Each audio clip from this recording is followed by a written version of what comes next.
நாம் அடித்துக் கொள்வது நமக்கு நோக்கம் இல்லாமல் இருக்கலாம், ஆனால் நாம் அடித்துக் கொள்வதை வேடிக்கை பார்க்கின்ற கூட்டத்திற்கு அதுதான் நோக்கம். அதற்கு ஆளுங்கட்சிக்கு ஒரு பணி, எதிர்க்கட்சிக்கு ஒரு பணி என்றால், அமைச்சர்களுக்கு ஒரு பணி, எம்எல்ஏக்களுக்கு ஒரு பணி என்றால், களச்சேற்பாட்டாளர்களுக்கும் சமூக வலைதளத்தில் இயங்குபவர்களுக்கும் மேடைகளில் இயங்குபவர்களுக்கும் இடையே இருக்கக்கூடிய வித்தியாசத்தை புரிந்து கொள்ளாமல் எல்லோரிடமும் எல்லாம் போய் தூய்மைவாதத்தை எதிர்பார்த்து இந்த நாட்டில் யாரை காப்பாற்ற போகிறோம்? அத்தனை பேரையும் பலி கொடுக்கத்தான் போகிறோம்.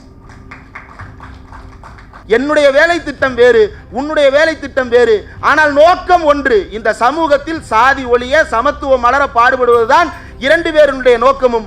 அந்த நோக்கத்தை பாடுபடாமல் நமக்குள்ளாகவே நீ ஏன் இங்கு வரவில்லை, நான் ஏன் அங்கு வரவில்லை என்று மோதிக்கொண்டால் கத்திகள் நமக்கு உள்ளாகவே திரும்பிக் கொள்ளும். பாசம் நமக்குள்ளாகவே எதிரிகளை உருவாக்கி காட்டும், நமக்குள்ளாகவே எதிரிகளை கைகாட்டி நமக்குள் நாமே அடித்துக் கொள்ள வைக்கும். இந்துக்களுக்கு உள்ளேயே ஓபிசிக்களுக்கு எஸ்சி/எஸ்டிக்களையும், எஸ்சி/எஸ்டிக்களுக்கு ஓபிசிக்களையும் எதிரிகளாக சித்தரிக்கின்ற வேலை நீண்ட காலமாக இங்கு நடைபெற்றுக் கொண்டே இருக்கிறது. அது இப்போது கூர்மைப்படுத்த தொடங்கி இருக்கிறார்கள், பயன்படுத்திக் கொண்டிருக்கிறார்கள் என்கின்ற அடிப்படையை புரிந்து கொள்ளாமல் மீண்டும் மீண்டும் கத்திக்கொண்டே இருக்கின்ற காரணத்தால் இந்த ஐக்கியத்திற்கு எந்த பலனும் வந்து சேராது. ஒருவன் வாழுவதற்கு வகை இல்லாமல் யாசகம் பெற்றுத்தான் வாழ வேண்டும் என்ற நிலை ஏற்பட்டால் அவனை படைத்தவன் இறைவனாகவே இருந்தாலும் அவன் பிச்சை எடுத்து கெட்டு போகட்டும் என்று சாபம் விட்ட திருவள்ளுவரை சனாதனவாதி என்று சொல்லுகிறார்கள். சனாதனத்தின் முதல் நிலையே வர்ணாசிரமம், வர்ணாசிரமத்தின் முதல் நிலையே பிராமண தர்மம், பிராமண தர்மத்தின் முதல் நிலையே யாசகம் பெற்று வாழுதல். அதை எடுத்து என்னத்தை கொண்டு அடிச்சிருக்கிறார் திருவள்ளுவர்? குருநாதா, ஏதோ ஸ்பெஷல் ஐட்டமா அடிச்சிருக்காங்க குருநாதா. இது யார் போட்டது தெரியுமா? டி.கே. சிவகுமாரிடம் கேள்வி கேட்டார்கள். என்ன கேள்வி தெரியுமா? நீங்கெல்லாம் வந்துட்டீங்க, உங்க தேசிய தலைமை என்ன அப்படின்னு கேட்டாங்க. தேசிய தலைமை அனுமதி இல்லாம தான் நாங்க 3 மாநிலத்திலிருந்து காங்கிரஸ் கட்சிக்காரங்க வந்து உட்கார்ந்துருக்கோம், நீ நினைச்சிட்டு இருக்கியா அப்படின்னு கேட்டார். நமக்குள் இருக்கக்கூடிய உட்பகைகளை ஒழித்தல் வேண்டும் என்று அவர் சொல்லதற்கு பிறகுதான், அனைவரும் உட்பகை என்று கலைஞர் அதை சொன்னதற்கு பிறகுதான், அது சமூகத்தின் கேடு விளைவிக்கக்கூடிய பகைமை என்று அவர் சொன்னதற்கு பிறகுதான், அது சாதி.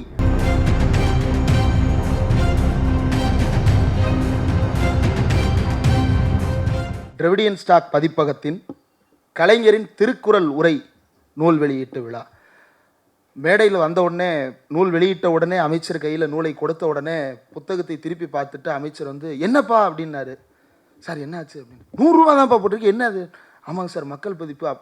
இந்த புத்தகத்தோட வெயிட்டுக்கு இந்த 100 ரூபாய் அப்படின்றது எல்லோருக்கும், பதிப்பு உலகத்தை பற்றி தெரிந்த எல்லோருக்கும் அது பெரிய அதிர்ச்சியை, ஆச்சரியத்தை எல்லாம் கொடுக்காது, அதிர்ச்சியை கொடுக்கக்கூடியது.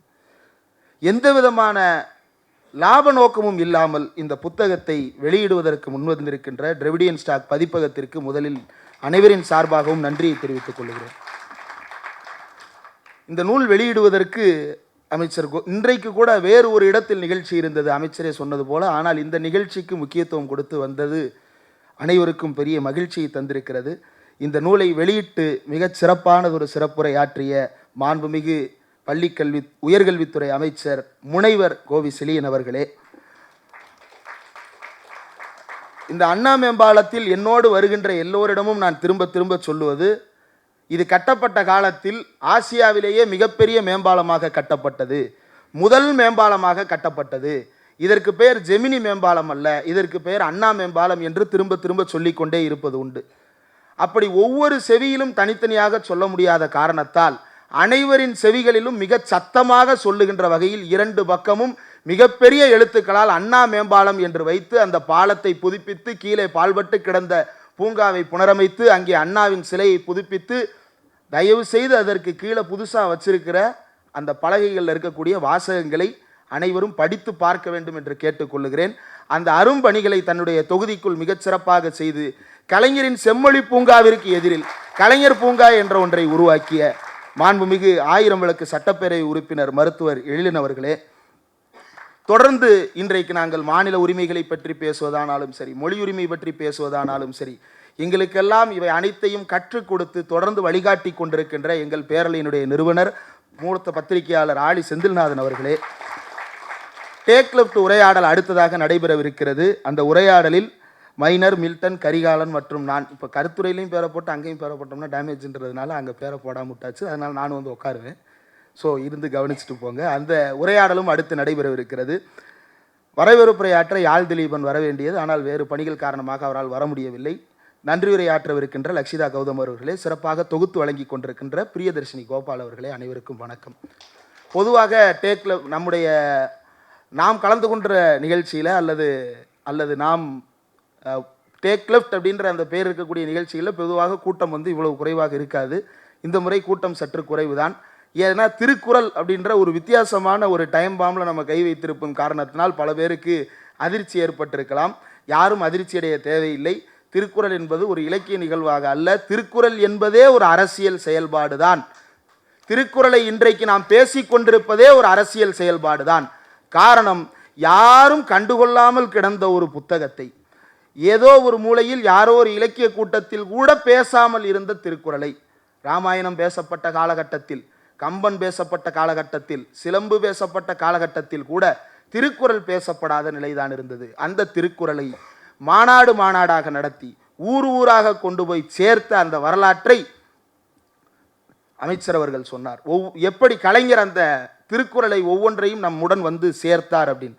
அதனால் அதற்குள் அதிகம் போகாமல், திருக்குறள் நமக்கு ஏன் தேவைப்படுகிறது என்பதற்கு நம்முடைய தந்தை பெரியார் அவர்கள் குறிப்பிட்டிருக்கக்கூடிய ஒரு சில மேற்கோள்களில் இருந்தும் சில குறள்களிலிருந்து இன்றைய அரசியல் பொருத்தப்பாட்டை மட்டும் நான் சொல்லிக்கொள்ளலாம் என்று நினைக்கிறேன்.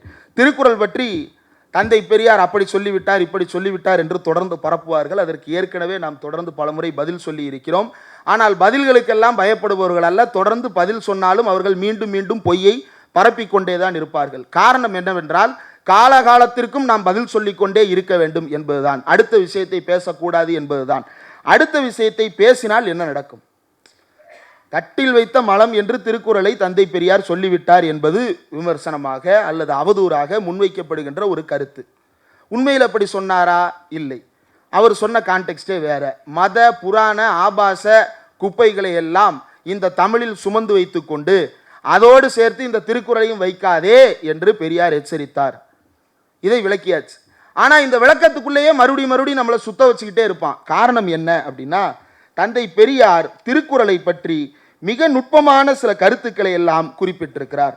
என்ன குறிப்பிடுகிறார் என்றால், பிராமணன் என்ற வார்த்தை, இது நம்ம எது சொன்னாலும் ஆதாரத்தோட சொல்லிடணும். சொன்னாலும் அவங்க போய் படிக்க போகிறது இல்லை. மாக்களான்னு தெரியல. சென்னை மயிலாப்பூரில் திருவள்ளுவர் கழகத்தின் 3வது திருவள்ளுவர் மாநாட்டில் 14 மார்ச் 1948, பாருங்க, மார்ச்லேயே நம்மளும் நிகழ்ச்சி நடத்துகிறோம். 14 மார்ச் 1948 பெரியார் பிராமணன் என்ற வார்த்தையை திருக்குறள் ஆசிரியர் எங்குமே உபயோகிக்கவே இல்லை. உயர்வான குணங்களை உடைய மனிதனை குறிப்பிடும் போதும் துறவியையும் பெரியோரை குறிப்பிடும் போதும் வேறு வார்த்தையை கூறிவிட்டு பார்ப்பனர்களை பார்ப்பான் என்றே கூறியிருக்கிறார். அதுவும் வேதம் ஓதுபவனையே பார்ப்பான் என்று கூறிவிட்டு அவனும் இன்னின்னபடியெல்லாம் இருந்தால்தான் அவன் பார்ப்பான் என்றும் கூறியிருக்கிறார். நம்மவர்கள் கொஞ்சம் சிரமம் எடுத்துக்கொண்டு இந்த திருக்குறளை பாடமாக வைப்பார்கள். ஆனால் அப்புறம் இந்த நாட்டில் ஒரு மனிதன் கூட தன்னை பிராமணன் என்று கூறிக்கொண்டு இருக்க முடியாது. இது தந்தை பெரியார் சொல்லுகின்ற கருத்து.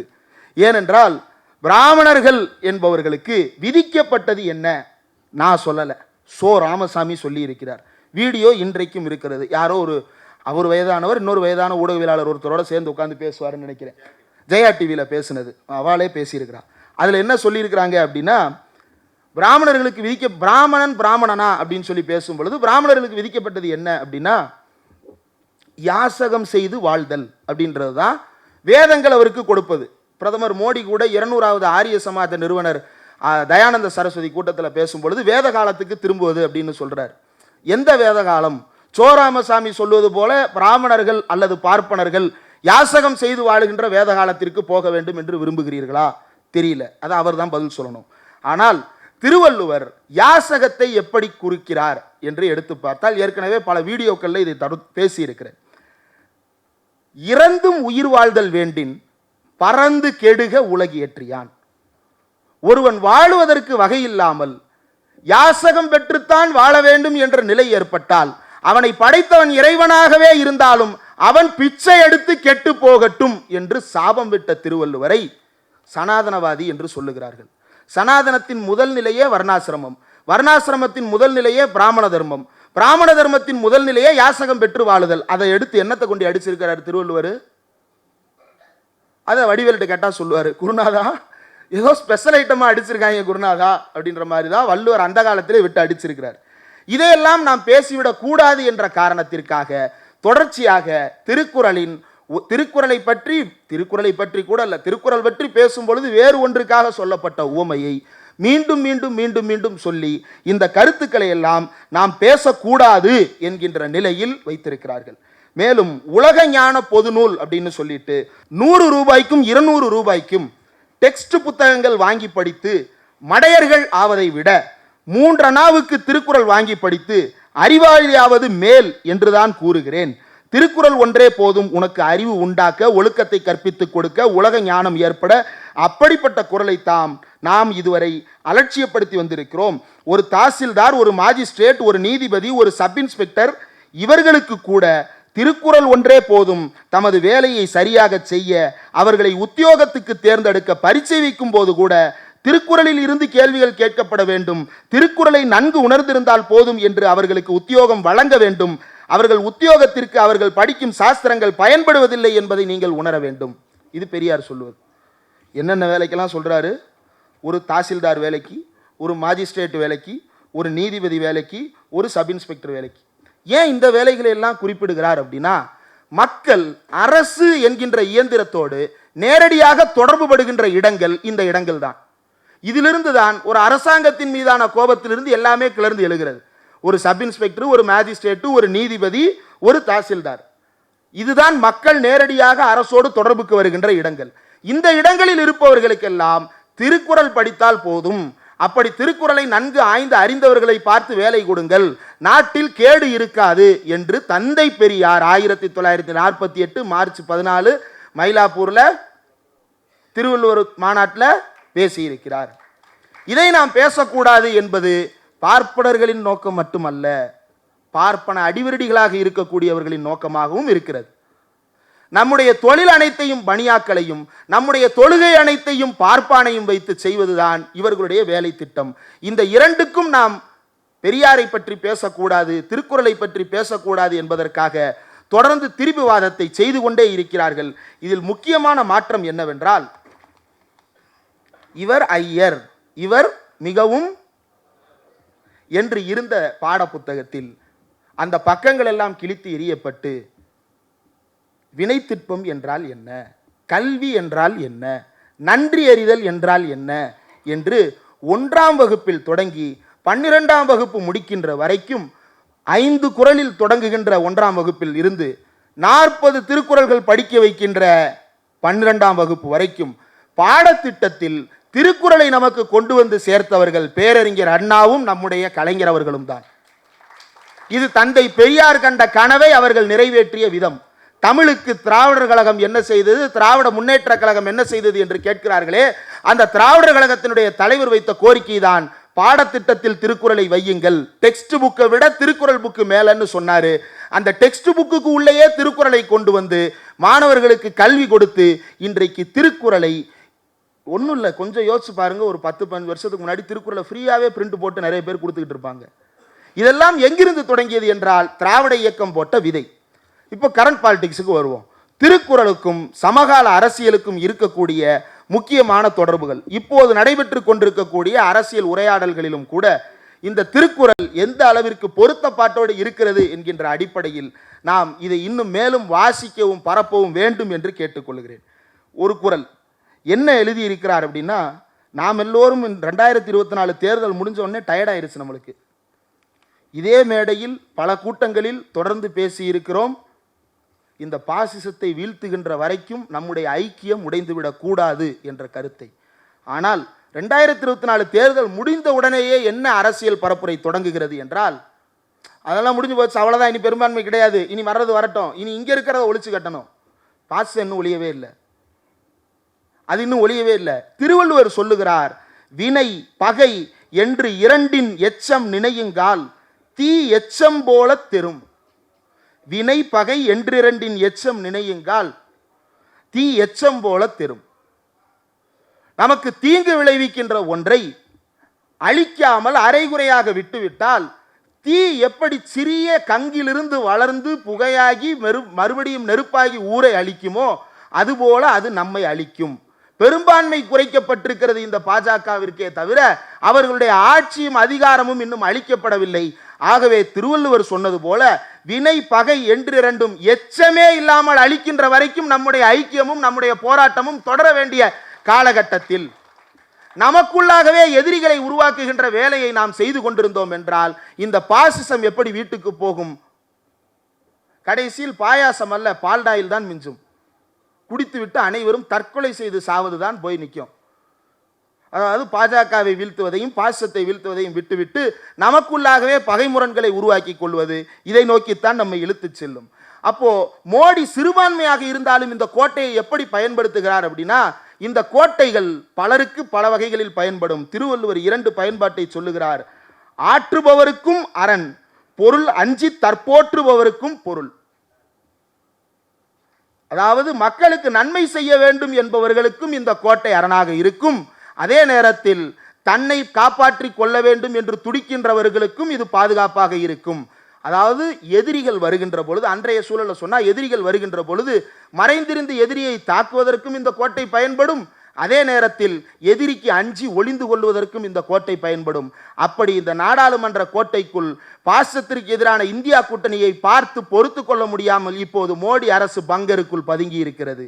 பதுங்கி இருக்கக்கூடிய இந்த அரசாங்கத்தை தாக்குவது என்ன, அவர்களை நாம் விமர்சிப்பது என்ன என்றால், கூழும் குடியும் ஒருங்கிழக்கும் கோல்கோடி சூழாது செய்யும் அரசு, நாட்டு நிலை ஆராயாமல் கொடுங்கோல் புரியும் அரசு நிதி ஆதாரத்தையும் மக்கள் மதிப்பையும் இழந்துவிடும். இந்த நிதி ஆதாரங்களை தொடர்ந்து தமிழ்நாட்டிற்கு வஞ்சித்துக் கொண்டிருக்கின்ற இந்த மோடி அரசு இந்த நாடாளுமன்றத்தில் பதுங்கி கொண்டு தன்னை பாதுகாத்துக் கொள்ளுகிறது. தன்னை பாதுகாத்துக் கொள்வதற்கு இவர்கள் பயன்படுத்துவது நாடாளுமன்றத்தின் சட்டங்களையும் அரசியலமைப்பு சட்டத்தையும். இந்த இரண்டையும் பயன்படுத்தி கொண்டு இந்த அரசு எதிரிகளிடமிருந்து, அதாவது ஜனநாயகவாதிகளிடமிருந்து தன்னை பாதுகாத்துக் கொள்வதற்காக கோட்டைக்குள் இன்றைக்கு பதுங்கி இருக்கிறது. அப்போ ஒரு அரசு என்ன செய்ய வேண்டும் என்றால், அதையும் திருவள்ளுவர் சொல்லுகிறார். பொறையொருங்கு மேல் வருங்கால் தாங்கி இறைவர் கிரையொருங்கு நேர்வது நாடு. புதிய சுமைகள் 1-2 வரும்போதும் அவற்றை தாங்கிக் கொண்டு அரசுக்கு உரிய வரி வகைகளை செலுத்தும் அளவுக்கு வளம் படைத்ததே நாடு. இவ்வளவு கொடூரமான சூழலிலும் தமிழ்நாட்டில் இருந்து வரி செலுத்துபவர்களுடைய எண்ணிக்கை இன்றைக்கும் அதிகரித்து கொண்டே இருக்கிறது.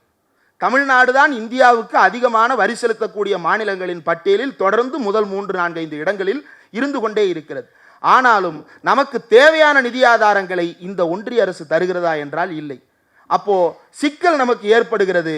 அப்போதுதான் தமிழ்நாடு முதலமைச்சர் பட்ஜெட்டில் அறிவிக்கிறார், ஒன்றிய அரசு கொடுக்க மறுக்கின்ற 2500 சொச்சம் கோடி ரூபாயையும் தமிழ்நாடு அரசே தன்னுடைய நிதி ஆதாரத்திலிருந்து செலவு செய்யும் என்று அறிவித்திருக்கிறார். என்றால் தமிழ்நாட்டு மக்கள் அவ்வளவு வரியை மாநிலத்திற்கு கொடுக்கின்ற அளவிற்கு தொடர்ந்து வளமுடையவர்களாகவும் மாறி இருக்கிறார்கள்.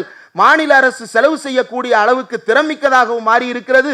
மேலும் மேலும் சிக்கலை இந்த மாநில அரசுக்கு கொடுத்தாலும் எப்படியாவது இந்த அரசு போராடி முட்டி முளைத்து தன்னை நிலைநிறுத்திக் கொள்ளுகின்ற ஆளுமையோடு இருக்கிறது. இப்படி இருப்பதுதான் தமிழ்நாட்டிற்கும் ஒன்றிய அரசுக்கும் இருக்கக்கூடிய மோதலினுடைய அடிப்படை. தமிழ்நாடு தன்னைத்தானே தற்காத்து வளர்த்து எவ்வளவு போராட்டங்களுக்கு மத்தியில் தன்னை வளர்த்து இந்த இடத்திற்கு வந்திருக்கிறது.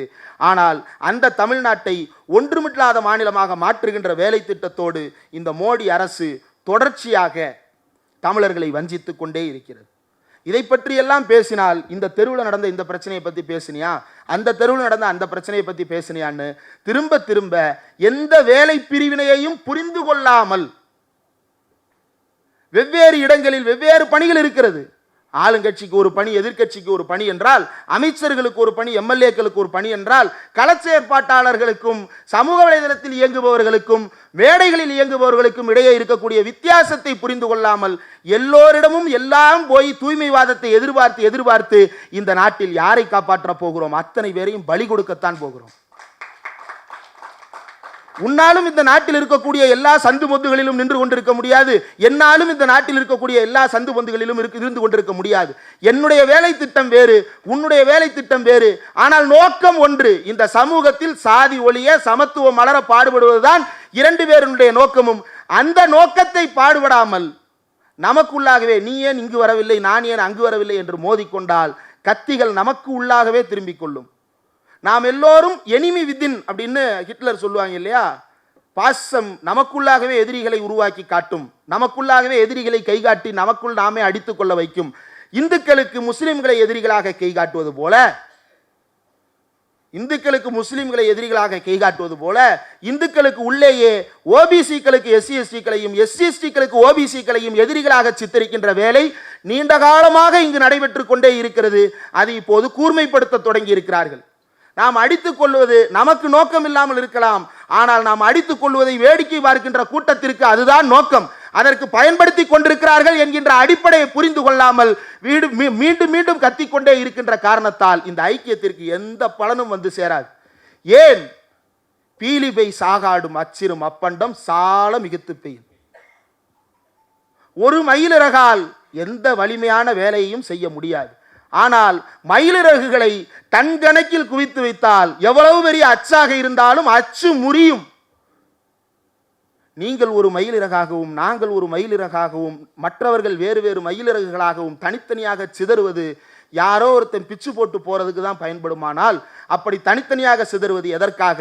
அந்த மயிலிறகுகளை எல்லாம் ஒன்றாக சேர்த்து கட்டி தன்னாக அதற்கு வெயிட்டை காட்டி அதன் மூலமாக பாசத்தின் அச்சை முறிக்க வேண்டிய நேரத்தில் நமக்குள்ளாக நம்முடைய இறகுகளை எல்லாம் பீத்து போட்டு கொண்டு இறகுகள் இல்லாத பறவைகளாக நாம் இந்த நாட்டில் யாருக்கு பலியாக போகிறோம் என்பதை யோசித்து பார்க்க வேண்டும். மிகுந்த வருத்தத்தை ஏற்படுத்தக்கூடிய ஒரு சூழலாக மாறி இருக்கிறது. தூரத்தில் நாம் பார்த்த சிக்கல்கள் எல்லாம் பக்கத்தில் வர தொடங்கிவிட்டன. திரிபுராவில் பெண்களுக்கு எதிராக வன்கொடுமை நடக்கிறது என்று போலியான செய்திகளையும் சித்தரிக்கப்பட்ட செய்திகளையும் தொடர்ந்து பரப்பி மக்களை அச்ச உணர்வுக்கு உள்ளாக்கி மாணிக் சர்க்கார் என்று எந்த குற்றச்சாட்டும் இல்லாத ஒரு அரசாங்கத்தை அவர்களால் மாற்றி அமைக்க முடிந்தது. உத்தரப்பிரதேசத்தில் முசாஃபர் நகர் கலவரத்தில் தொடங்கி ஒவ்வொரு கலவரத்திற்கு பின்னாலும் இந்து பெண்கள் பாதிக்கப்படுகிறார்கள் என்கின்ற அந்த போலியான குற்றச்சாட்டுகளை முன்வைத்துத்தான் அவர்கள் ஆட்சி அதிகாரத்தை நோக்கி வளர்ந்தார்கள், நகர்ந்தார்கள். தனித்தனியாக நடப்பவற்றை ஒவ்வொன்றாக நமக்கு வேறு வேறு வகையில் வெளிச்சம் போட்டு காட்டி நடவடிக்கை எடுக்காமல் இருப்பது வேற. நடவடிக்கை எடுக்கப்பட்டிருக்கிறது. வைக்கப்படுகின்ற ஒவ்வொரு குற்றச்சாட்டின் மீதும் நடவடிக்கை எடுக்கப்பட்டு கொண்டிருக்கின்ற போதும் கூட அதில் போதாமைகள் இருந்தால் சுட்டிக்காட்ட வேண்டிய வேளையில் பாசிச அரசுக்கு இணையாக இந்த அரசையும் வைத்து பேசுவது என்பது யாருக்கு பலன் தரப்போகிறது? தன் வலியும் வினை வலியும், அதாவது நம்முடைய வலிமையும் நம்முடைய படை வலிமையும் எதிரியின் வலிமையும் எதிரியினுடைய படை வலியும் தெரிந்து போராட வேண்டும். இது வள்ளுவர் காட்டிய வழி. வள்ளுவர் எந்த சாதியை சேர்ந்தவர் என்பதில் பலருக்கும் சண்டை இருக்கிறது. ஆனால் பேசுகின்ற எல்லாருக்கும் தன் சாதியை சேர்ந்தவர் தான் வள்ளுவர் என்ற நினைவும் இருக்கிறது. அப்படி தன் சாதியை சேர்ந்தவன் தான் அந்த வள்ளுவன் என்றால் அந்த வள்ளுவன் சொல்லி இருக்கிறான், உனக்கு என்ன சொல்லி இருக்கிறான்? எதிரியின் அடிப்படையை முடிக்காமல், சிறு கங்கும் மிச்சம் வைக்காமல் அவனை முடிக்காவிட்டால் அது பெருநெருப்பாய் மாறி நம்மை அழிக்கும் என்று சொல்லுகிறான். அதற்காக கூட நீங்கள் ஏற்றுக்கொள்ள மாட்டீர்கள் என்றால் உங்களுடைய வேலை திட்டம் என்ன? இந்த கேள்வியைத்தான் இன்றைக்கு இந்தியா முழுவதும் எழுப்பிக் கொண்டிருக்கிறோம். தமிழ்நாடு ஒருங்கிணைந்த விதத்தை பார்த்து இன்றைக்கு இந்தியா எப்படி மாறி இருக்கிறது என்று யோசித்து பாருங்கள். இன்றைக்கு 22ஆம் தேதி மார்ச் 22. ஏற்கனவே சில கூட்டங்களில் நான் இதை சொல்லி இருக்கிறேன். நிறைவாக அந்த ஒரு கருத்தை மட்டும் நான் சொல்லிவிட்டு விடைபெற்று விடலாம் என்று நினைக்கிறேன். 1949 செப்டம்பர் மாதம் ராபின்சன் பூங்காவில் என்ன நடந்தது? திராவிட முன்னேற்ற கழகம் தோற்றுவிக்கப்பட்டது இல்லையா? அப்படி தோற்றுவிக்கப்பட்ட திராவிட முன்னேற்ற கழகத்தின் ஒரு ஆண்டு கூட நிறைவடையாத நிலையில் 1950 ஜனவரி மாதம் 21ஆம் தேதி சென்னையில் சால்ட் கொட்டகைக்கு எதிரே இருக்கக்கூடிய அழகிரி திடலில் பேரறிஞர் அண்ணா அவர்கள் ஒரு சிறப்புரை ஆற்றுகிறார். அங்கு திமுகவின் மாநாட்டில் அவர் உரையாற்றுகிறார். என்ன தலைப்பில் என்றால் தமிழரின் தனிப்பண்பு என்கின்ற தலைப்பில். அதில் அவர் சொல்லுகிறார், கோட்டையிலே வானமுகட்டை தொட முயற்சிப்பது போல் பறக்கின்ற அசோக சக்கர கொடியின் கீழ் நாம் அரசியல் சட்டத்தை மாற்றி அமைக்க முடியும். நாம் அரசியல் திட்டத்தை மாற்றி அமைக்க வேண்டுமானால் 3/2 பங்கு மெஜாரிட்டி இருந்தால் தான் முடியும். நாங்கள் தேர்தலுக்கு நிற்கப் போவது இல்லை. ஆனால் சுயேட்சை கட்சி அன்பர்களில் பலர் நம்மவராகவே இருப்பார்கள் எதிர்பார்க்கிறார் அண்ணா. நம்மவர்களாகவே இருப்பார்கள். ஜில்லா போர்டு தேர்தல்களிலே காங்கிரஸ் கட்சி பாடம் கற்பித்துக் கொண்டிருக்கிறது. அசம்பிளியில் தூக்கு கரத்தை என்றால் உடனே 200 பேர் கரத்தை தூக்க காத்து கொண்டிருக்கிறார்கள். இப்படி எவ்வளவு நாட்களுக்கு நடக்க முடியும்? அரசியல் யூகம் தெரிந்தவர்கள். எதிர்காலம் எப்படி இருக்கும் என்பதை நன்கு கண்டுகொள்ள முடியும். சட்டசபையிலே இனி ஜனநாயகம் மலராமலா போய்விடும். நாடாளுமன்றத்திலே, சட்டமன்றத்திலே விரைவில் ஜனநாயகம் மலரத்தான் போகிறது. அதை நாம் பார்க்கத்தான் போகிறோம். சட்டியிலே இருக்கும் என்று உரை தொடர்கிறது. பார்ப்பதற்கு அண்ணா இல்லை, ஆனால் நாம் பார்த்து கொண்டிருக்கிறோம். தெலுங்கானாவில் இருந்து 2 கட்சிகள், பாரதிய ராஷ்டிரிய சமிதி என்று அழைக்கப்படுகின்ற தெலுங்கானா ராஷ்டிரிய சமிதி. அங்கு யார் எதிர்க்கட்சி? பாரதிய ராஷ்டிரிய சமிதி எதிர்க்கட்சி. ஆளுங்கட்சி யார்? காங்கிரஸ். காங்கிரஸும் வந்தது, பாரதிய ராஷ்டிரிய சமிதியும் வந்தது.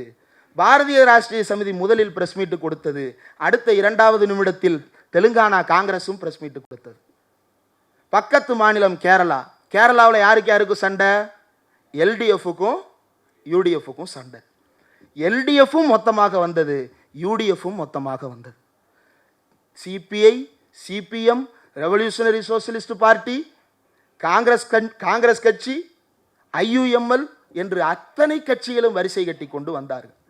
எங்களுடைய பேரலையின் முதன்மை செய்தியாளர் சந்தோஷ்குமார் அவர் இன்றைக்கு அந்த நிகழ்ச்சியை பார்வையிடுவதற்காக போயிருந்தார். பத்திரிகையாளராக அவர் வந்து சொன்ன ஒரு செய்தி வரலாறு திரும்புகிறது. 1969 கலைஞர் அறிவிக்கிறார், மைய மாநில உறவுகள் ஆய்வு குழு என்று அறிவிக்கிறார். 72 அறிக்கை கொடுக்கப்படுகிறது, 73 ஆய்வு முடிகிறது, 74 சட்டப்பேரவையில் அந்த தீர்மானம் நிறைவேற்றப்படுகிறது. இந்தியாவிலேயே முதன்முறையாக ஒரு ஆட்சி, ஒரு சட்டப்பேரவை ஆட்சி மாநிலத்திற்கு உரிமை கேட்டு அரசியல் சாசனத்தை முழுமையாக திருத்த வேண்டும் என்று ஒரு தத்துவத்தை முன்வைத்தது. அதைத் தொடர்ந்து 2வது கட்சியாக முன்வந்தது யார் என்றால் அகாலிதளம் தான். அனந்தபூர் சாஹிப் தீர்மானத்தில் அதை செய்தார்கள். அதனுடைய தொடர்ச்சியாக, நீட்சியாக, நீங்கள் எங்களை அழைக்காவிட்டாலும் பரவாயில்லை, உங்கள் தலைமை ஏற்று நாங்கள் வருகிறோம் என்று முதலமைச்சர் ஸ்டாலின் தலைமையேற்று வந்திருக்கிறது சிரோன்மணி அகாலிதளம் கட்சி. தெலுங்கானா ராஷ்டிரிய சமிதி 6 மாதத்திற்கு முன்பு வரை வேறு நிலைமை. இன்றைக்கு தெலுங்கானா ராஷ்டிரிய சமிதி கட்சிக்காரர்கள் சொல்லுகிறார்கள், மாநில உரிமை போராட்டத்திற்கு வழிகாட்டுகின்ற ஒரே மாநிலம் தமிழ்நாடு தான். அப்படி அவர் சொன்ன உடனேயே இன்னொரு விஷயமும் நடந்தது. இதையும் உள்ளே இருந்து சந்தோஷ் வந்துதான் சொன்னார். எங்களுக்கு பேரலை முதன்மை செய்தியாளர் சந்தோஷ் வந்துதான் எங்களுக்கு சொன்னார். அடுத்த கூட்டம் ஹைதராபாத்தில். இது முடிவெடுக்கப்பட்டு அறிவித்ததுன்னு நாம நினைக்கிறோம், இல்லை. ஆன் தி ஸ்பாட்ல அடுத்த கூட்டத்தை நாங்கள் நடத்துகிறோம், எங்களுக்கு அனுமதி தாருங்கள் என்று ரேவந்த் ரெட்டி தானாக முன்வந்து அந்த கோரிக்கையை முன்வைத்து அடுத்த கூட்டம் ஹைதராபாத்தில் நடத்துவதற்காக கேட்டு வாங்கி இருக்கிறார். கூட்டம் முடிந்தவுடன் போய்விடாதீர்கள், இந்தியாவின் அனைத்து மாநில முதலமைச்சர்களையும் நான் திரட்டுகிறேன், மக்களுக்கு நாங்கள் கற்பிக்க போகிறோம் இந்த மோடி அரசின் மோசடி வேலைகளை என்று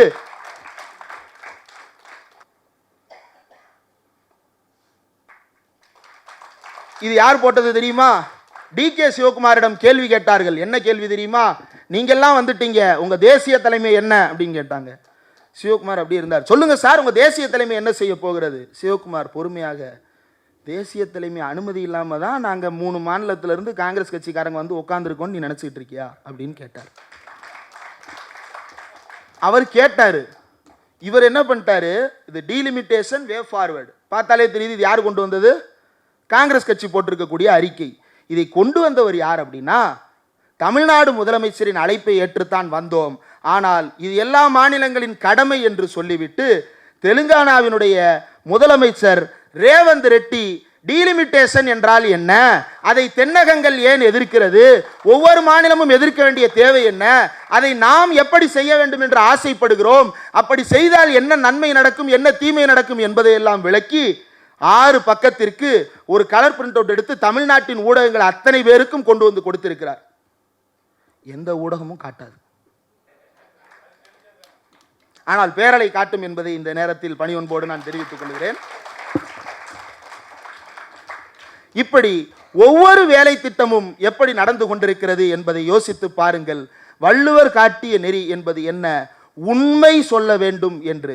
இன்றைக்கு குரோக் ஏஐ சொல்லுகிறது எவன் பொய் சொல்லி கொண்டிருக்கிறான் என்று. நாடாளுமன்றத்தில் வைத்த அண்ட புழுகு புழுகி கொண்டிருக்கிறார். நேற்றைக்கு அமைச்சர் அமித்ஷா தமிழில் பொறியியல் கற்பிக்க போறார். 2010 இருந்து சொல்லிக் கொடுக்குறோம் தமிழ்ல. எத்தனை பேருக்கு நீ வேலை கொடுத்த? நீ வேலை கொடுத்திருக்கணும்ல. இல்லைனா என்ன சொல்லியிருக்கணும், நான் தமிழ்ல எல்லாத்தையும் கற்றுக் கொடுக்குறேன், இனி தமிழ்நாட்டு வேலை வாய்ப்பில் எந்த அந்நியனுக்கும் இடம் கிடையாது, வடவராதிக்கு எதிர்ப்பு மாநாடு என்று பெரியார் போட்டதனுடைய தீர்மானங்களை இந்த மோடி அரசு நிறைவேற்றும்னு அறிவிச்சுட்டு போ, ஆதரவு தெரிவிச்சுட்டு போயிடுவோம். அதுதானே ரொம்ப நாளாக நம்ம எதிர்பார்க்கிறது. தமிழ்நாட்டுக்கு உள்ளுக்குள்ள வேறு யாருடைய ஆதிக்கமும் தேவையில்லை. யார் முதல்ல நம்ம கண்டுபிடிச்சு சொன்னா? தந்தை பெரியார் சொன்னார், வடவராதிக்கு எதிர்ப்பு மாநாடு. எந்த வடவர்? பானிபுரி விற்க வர வடவரா? அவர் வாழ வழியற்றவர். பானிபூரி விற்க வழி இல்லாமல் அவங்க வரல, பானிபூரி வாங்குறதுக்கு கூட அங்கே ஆள் இல்லாமல் அவன் இங்கே வந்து நம்மகிட்ட விற்கிறான். அப்போ அந்த ஊர் நிலைமை என்னவா இருக்கு? அப்போ அந்த ஊரில் இருக்கக்கூடிய கொஞ்ச நஞ்ச அறிவாளிகள் எங்கே போகிறான்? மற்ற ஊர் ரயில்வே, மற்ற ஊர் பேங்கு, மற்ற ஊர் இதில் எல்லாம் வேலைக்கு போகிறான். ஏன் இந்த வேலை? எல்லாவற்றையும் இப்படி நிறைய பேசிக்கொண்டே போகலாம். ஆனால் சுருக்கமாக இவ்வளவு வேலை திட்டங்களையும் முன்னெடுத்து கொண்டிருக்கின்ற வேளையில் தமிழ்நாடு அரசுக்கு ஒரு பெரும் வெற்றி வந்து சேர்ந்திருக்கிறது. அந்த வெற்றி என்பது உண்மையின் வழியில் நின்று, அந்த உண்மையின் வழியில் நின்று இந்தியாவில் இருக்கக்கூடிய மாநிலங்களை எல்லாம் ஒருங்கிணைக்கக்கூடிய தலைமை பொறுப்பை தமிழ்நாட்டினுடைய முதலமைச்சர் இன்றைக்கு ஏற்று இருக்கிறார். இது கொஞ்சம் மிகையாக கூட இருக்கலாம். கலைஞருக்கு கூட காலம் இப்படி ஒரு வாய்ப்பை கொடுக்கவில்லை. கொடூரமான அரசியல் சூழல்களுக்கு இடையில் அவரை அலைக்கழித்து பார்த்ததுதான் இந்த அரசியல். ஆனால் தமிழ்நாட்டின் முதலமைச்சருக்கு கலைஞர் கண்டதை விட மோசமான எதிரிகளை கண்டாலும் கூட எந்த அச்சுறுத்தலுக்கும் ஆட்படாமல் இன்றைக்கு தமிழ்நாட்டின் வழியில் கேரளாவில் தொடங்கி பஞ்சாப் வரைக்கும் ஒருங்கிணைத்திருக்கிறார். நாளைக்கு இந்த கூட்டத்தில் மேற்கு வங்காளமும் வந்து சேரத்தான் போகிறது. இன்றைக்கு அவர்கள் எதிர்நிலையில் இருக்கலாம், வரத்தான் போகிறார்கள். யாருக்கு தெரியும், நாளை நார்த் ஈஸ்டர்ன் ஸ்டேட்ஸ் என்று சொல்லக்கூடிய சகோதரிகளாக கருதப்படக்கூடிய அந்த மாநிலங்களும் கூட உங்களோடு சேர்ந்து நாங்களும் குரல் கொடுக்கிறோம், நாங்கள் மட்டும் எதற்காக தனித்தனி பீலிகளாக சிதறி கிடக்க வேண்டும், ஒன்று சேர்ந்து இந்த பாசிச அரசின் அச்சை முறிப்போம் என்று கூடுவதற்கான காலம் விரைவில் வரத்தான் போகிறது. நிறைவாக இந்த திருக்குறள் உரையை மக்கள் பதிப்பாக வெளியிட்ட டிரெவிடியன் ஸ்டாக் பதிப்பகத்திற்கு மீண்டும் ஒரு முறை நன்றியை தெரிவித்துக் கொள்கிறேன். ஏனென்றால் இதனுடைய வார்த்தைகள் ஒவ்வொன்றும் அத்தனை பேரும் எளிதில் படிக்கின்ற வண்ணம், பக்கத்திற்கு 5 திருக்குறள்களும் 5 கலைஞருடைய உரைகளும் இருக்கிறது. கலைஞருடைய உரையின் சிறப்பை பற்றி ஒவ்வொருவரும் இதை வாசிக்கும் பொழுது புரிந்து கொள்ள முடியும். அவ்வளவு இயல்பாக, அவ்வளவு எளிமையாக அதனை எழுதியிருக்கிறார். நமக்குள் இருக்கக்கூடிய உட்பகைகளை ஒழித்தல் வேண்டும் என்று அவர் சொல்லதற்கு பிறகுதான், அனைவரும் உட்பகை என்று கலைஞர் அதை சொன்னதற்கு பிறகுதான், அது சமூகத்தின் கேடு விளைவிக்கக்கூடிய பகைமை என்று அவர் சொன்னதற்கு பிறகுதான், ஓ அது சாதி, ஓ அது மதம் என்று சாலமன் பாப்பி அதற்கு பிறகு எழுதியவர்கள் அப்போதுதான் அதை விளக்கப்படுத்துறாங்க. கலைஞர் தான் அது நமக்குள்ள இருக்கிற பிரச்சனை தாண்டா, அதை தாண்டா எழுதிட்டு போயிருக்கிறான், அவன் வாழ்ந்த போதும் ஏதோ 1 2 இருந்திருக்கும் போல அப்படின்னு கலைஞர் தான் சுட்டி காட்டுகிறார். அப்படி சுட்டி காட்டி கலைஞர் நம்முடைய அறிவு கண்ணை திறந்திருக்கிறார். நிச்சயம் இந்த புத்தகங்களை அத்தனை பேரும் உங்களுடைய வீட்டில் இருக்கக்கூடிய குழந்தைகளுக்கு மட்டுமல்ல அனைவருக்கும் வாங்கி பரிசளிக்க வேண்டும். எங்கு போனாலும் இந்த திருக்குறள் கலைஞர் உரையை பரிசளியுங்கள். இந்த புத்தகம் என்று அல்ல, திராவிட இயக்க புத்தகங்களை பரிசளித்து திராவிட இயக்க வாசிப்பை ஊக்குவிக்க வேண்டும் என்று கேட்டுக்கொள்கிறேன். நிறைவாக நாங்கள் கூப்பிட்ட உடனேயே மேடைக்கு வந்து பொன்னாடை அணிவிப்பதற்கு ஒத்துக்கொண்ட தோழர் டிராட்ஸ்கி மருது அவர்களுக்கும் இந்த நிகழ்ச்சியில் அவர் கலந்து கொண்டதற்கும் எங்களுடைய நெஞ்சார்ந்த நன்றியை தெரிவித்துக் கொள்கிறோம். மகிழ்ச்சி, நன்றி.